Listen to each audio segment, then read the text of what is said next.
I think all of this does come back to the whole business of who's responsible. And I think that there are a lot of charities and voluntary sector organisations who are doing really great stuff. But I think that our ambitions could be greater still. And as charitable foundations, I think that we should have big ambitions, but we should convey those with modesty and humility. In respect of the relationship between foundations and the big society or the state, I think it's an area which government really hasn't properly explored.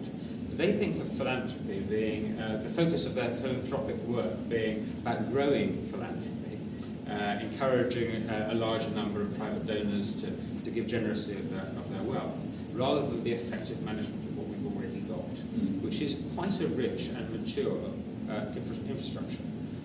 But there are so many things that we could do even better.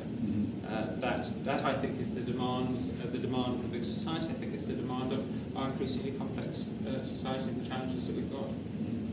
Well, I would definitely agree with that notion that when you're dealing with more complex issues, our traditional way of working is not very effective. And I think the roots of so many foundations, so much philanthropy, is in charity.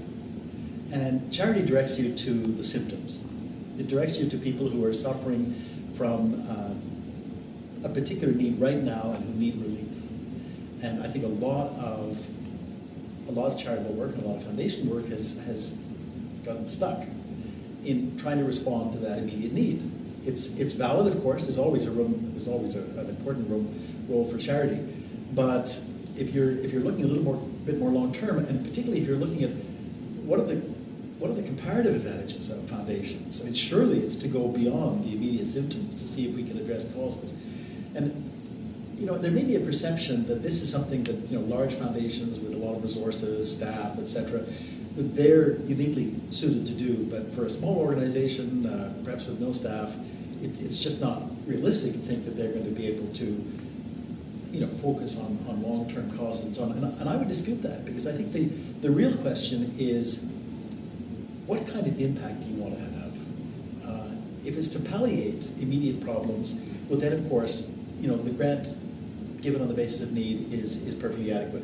If you're looking for a more long-term impact, then sooner or later you recognize that not only are you as a relatively small foundation limited in what you can achieve, but even all the foundations in Canada together are limited in what we can achieve unless we're able to reach out and engage people and resources from the private sector, certainly government, because government, after all, sets the stage for much of what we can accomplish. And sooner or later, if we're looking at root causes, we need to look at what are the regulations, what are the rules that govern what can be done and what can't be done. So I think that it's not the size of the foundation, in a way it's the ambition of the foundation to go beyond just meeting immediate needs to getting long-term impact. And that one can do even on a small scale, even in a small community, by simply being very, very strategic in who your partners are, what are the issues where you bring something particular to bear, what are your contacts in the community, what is your knowledge base, what are all the assets you have, not just the grants you make. That, I think, is the real opportunity for us to use the cliche, to punch above our weight.